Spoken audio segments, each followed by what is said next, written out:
Hey Antonio, I want to keep layers. Hey Antonio, I want to keep broilers. Hey Antonio, why did you stop keeping Kienyeji chicken? Now you are more into layers. I'm here today to compare and contrast for you between layers, broilers and Kienyeji. Which is the best type of chicken business to do? My name is Antonio Innocent Mdongi, a poultry expert up to master's level. And in this channel, we empower you, give you a success story a week, give you a lesson a week. If you haven't subscribed to our YouTube channel, kindly hit the subscribe button, join the family. Between improved Kienyeji birds or the indigenous birds, broiler chicken farming and layers chicken farming, which is the best? By the end of the video, you'll be able to know which is the best for you, okay? What determines profitability of a venture is where you are doing it and how you are doing it. Those two things.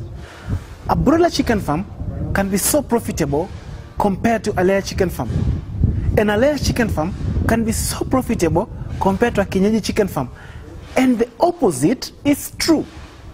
So what determines the profitability of either venture is your strategy, your position, and how to do it. For example, if you are in Somalia, what is the main market? The main market in Somalia is for meat and eggs.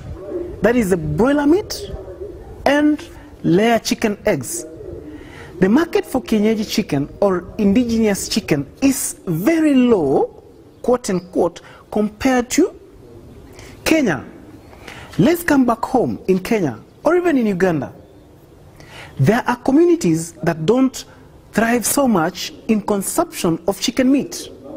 This one automatically rules out the profitability of a Kienyeji chicken farm for meat and the profitability of a broiler chicken farm. That's the reason why I talk of where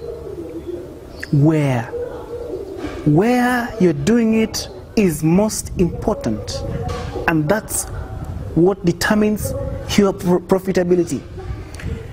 If you want to start a broiler chicken farm, it's very important that you position yourself close to urban centers. When you have an urban center near you, you have a hospital near you, you have a school near you, and most consumers, or the largest consumers, are hotels. So the number of hotels close to you in an urban setup is higher than the number of hotels close to you in a rural setup. And therefore, if you set up a broiler farm strategically near a town, then the profitability of a broiler chicken farm becomes far much higher compared to a Kienyeji farm or an indigenous chicken farm. It is only a layer chicken business that cuts across. It cuts across the rural setup, urban setup, different countries. Somalia, there's a high egg consumption rate. Kenya, there's a high egg consumption rate. Ghana, there's a high egg consumption rate, basically. And therefore, then how do you make sure that your layer chicken farm is far much profitable or makes more money compared to your competitor who is doing broilers? Also, where you keep the chicken determines. You cannot do a layers chicken farm in a structure that is not environmentally controlled, in a setup, let's say at the slopes of a mountain or at very high altitude. It is very cold, you know, and the lower the temperature, the lower the production. The lower the temperature, the need for a more sophisticated chicken structure.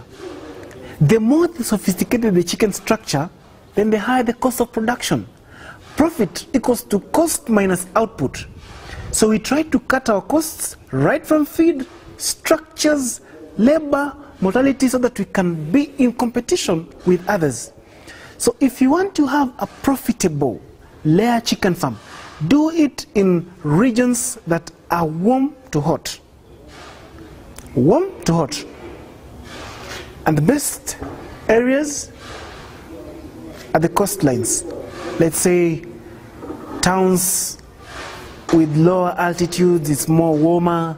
You know, these are conducive environments for the bird growth and even production and the egg count. It really determines the egg count. So it is very important that the location determines the profitability of your venture. The same applies to the indigenous birds.